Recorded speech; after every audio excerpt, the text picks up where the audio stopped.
자, 오늘은요, 무려 2000년이나 된 아주 오래된 이야기 하나를 꺼내볼 건데요. 근데 놀랍게도 이 안에 바로 지금 우리를 가장 괴롭히는 문제, 바로 비교라는 그 지긋지긋한 함정에서 빠져나올 열쇠가 숨어 있습니다. 이 문장 한번 보세요. 집 안에 있으면서도 여전히 집 밖에 있을 수 있다. 이게 무슨 말일까요? 좀 이상하게 들리죠? 하지만 이게 바로 오늘 우리가 파헤쳐볼 이야기의 핵심을 꿰뚫는 아주 중요한 단서입니다. 어떻게 집 안에 있으면서 동시에 그렇게나 멀리 집 밭에 있을 수 있었던 걸까요? 자, 첫 번째 파트입니다. 또 다른 잃어버린 아들. 우리 모두 그 이야기 잘 알잖아요. 집 나갔던 탕자가 돌아오니까 아버지가 막 잔치를 열어주는 이야기요. 그런데 말이죠. 모두가 기뻐하던 그 잔칫집에 들어가지 못하고 밖에서 서성이는 사람이 한 명 있었습니다. 바로 그게 오늘 이야기의 진짜 주인공이에요. 바로 여기서 관점이 확 바뀌는 겁니다. 보세요. 동생은 반항 속에서 길을 잃었죠. 그래서 집에서 아주 멀리 물리적으로 떠나 있었어요. 그런데 형은요? 형은 비교 속에서 길을 잃었습니다. 몸은 집 바로 옆에 있었는데도 말이에요. 그러니까 한 명은 먼 땅에서 길을 잃었고 다른 한 명은 바로 자기 집 현관 앞에서 길을 잃어버린 거죠. 그래서 이 질문이 나오는 겁니다. 집에 가까이 있으면서도 마음은 멀리 떨어져 있는 게 가능할까? 이게 바로 오늘 우리가 깊이 파고들 질문이에요. 이건 그냥 옛날 이야기 속 형만의 문제가 아닙니다. 어쩌면 바로 우리 자신을 비추는 거울일지도 몰라요. 두 번째 파트, 비교 심리학입니다. 한번 생각해 보세요. 겉으로만 보면 이 형은 정말 완벽한 아들이에요. 성실하고 책임감 강하고 단 한 번도 아버지 곁을 떠난 적이 없죠. 그런데 이상하죠. 마음속은 너무나 불행했던 겁니다. 그 모든 완벽함 뒤에 비교라는 아주 파괴적인 독이 스며들어 있었기 때문이죠. 현대 심리학에서는요, 이런 감정을 딱 짚어내는 용어가 있습니다. 바로 상대적 박탈감이에요. 이게 뭐냐면 내가 진짜로 뭐가 없어서 괴로운 게 아니에요. 다른 사람이 나보다 더 많이 가진 것처럼 보일 때 느끼는 그런 억울하고 박탈당한 느낌인 거죠. 형을 보세요. 아버지의 모든 걸 다 가졌잖아요? 그런데 동생이 받은 글 특별 대우 하나 때문에 자기가 가진 모든 걸 잃어버린 것처럼 느낀 겁니다. 이게 바로 상대적 박탈감의 무서움이죠. 에이, 그건 2000년 전 이야기잖아요. 라고 생각하실 수도 있어요. 자, 그럼 이 숫자를 한번 보시죠. 60%. 이제 뭐냐면요. 2024년 퓨 리서치 센터 연구 결과인데 성인 10명 중 6명이 소셜미디어에서 남과 자기를 비교하고 나서 자기 삶이 더 초라하게 느껴진다고 답했다는 거예요. 옛날 그 형이 느꼈던 감정이 오늘날 이 디지털 세상에서는 훨씬 더 강력하게 우리 모두를 찌르고 있는 거죠.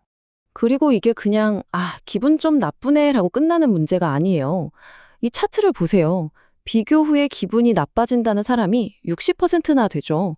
미국 심리학회에서는 이런 습관적인 비교가 만성적인 불만, 불안, 심지어는 분노까지 일으키는 아주 위험한 불씨라고 경고하고 있습니다. 자, 그럼 이 비교라는 게 구체적으로 우리 안에서 어떤 일을 벌이는 걸까요? 지금부터 그 형의 모습을 통해서 비교가 우리 앞에 놓는 세 가지 아주 치명적인 덫을 하나씩 살펴보겠습니다. 첫 번째 덫입니다. 바로 은혜에 눈이 멀게 된다는 것. 형이 아버지한테 뭐라고 불평했죠? 저한테는 염소 새끼 한 마리도 안 주셨잖아요. 근데 아버지 대답이 뭐였어요? 얘야, 내 것이 전부 네 것이다. 바로 이거예요. 동생이 뭘 받았는지에만 딱 꽂히니까 자기가 이미 뭘 가지고 있는지 그 엄청난 축복을 전혀 보지 못하게 된 거죠.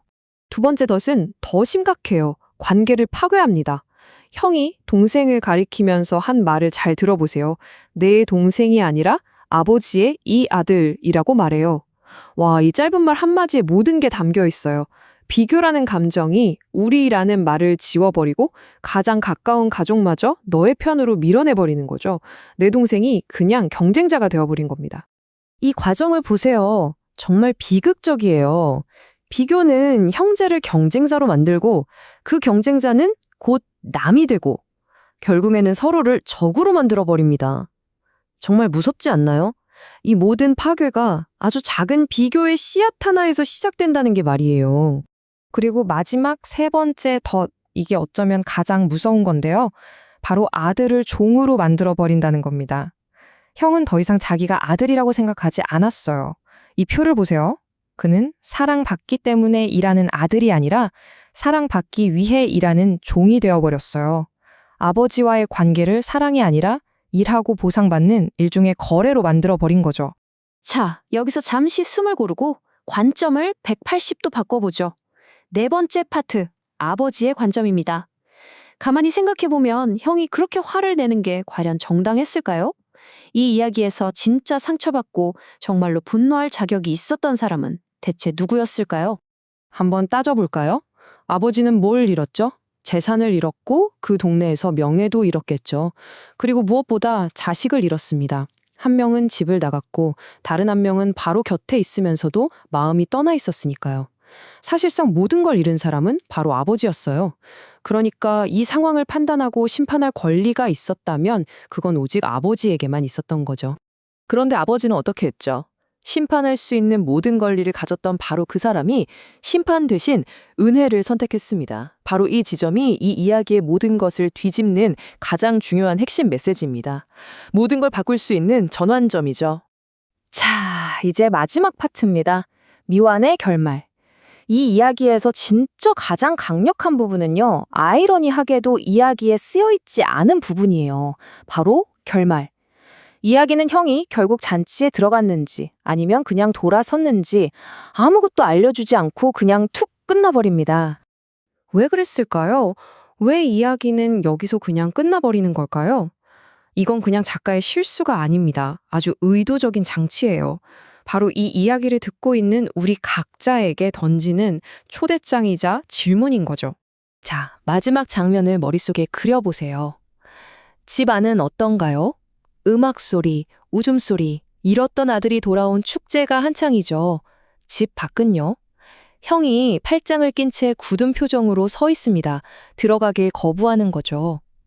그런데 여기서 제일 중요한 게 뭔지 아세요? 문은 활짝 열려 있다는 겁니다. 아무도 막지 않아요. 그를 막고 있는 건 오직 자기 자신의 굳어버린 마음뿐입니다.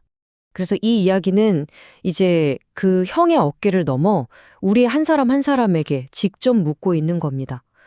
당신은 그 비교의 마음을 내려놓으시겠습니까?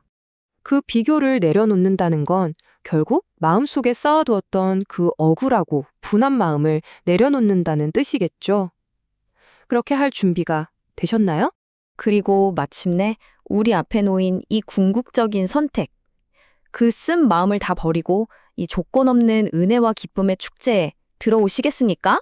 오늘의 이야기는 어떤 요약이나 결론으로 끝나지 않습니다. 대신 이야기 속 아버지의 목소리, 그리고 이 이야기 전체가 우리 각자에게 건네는 이 마지막 초대로 끝을 맺으려고 합니다.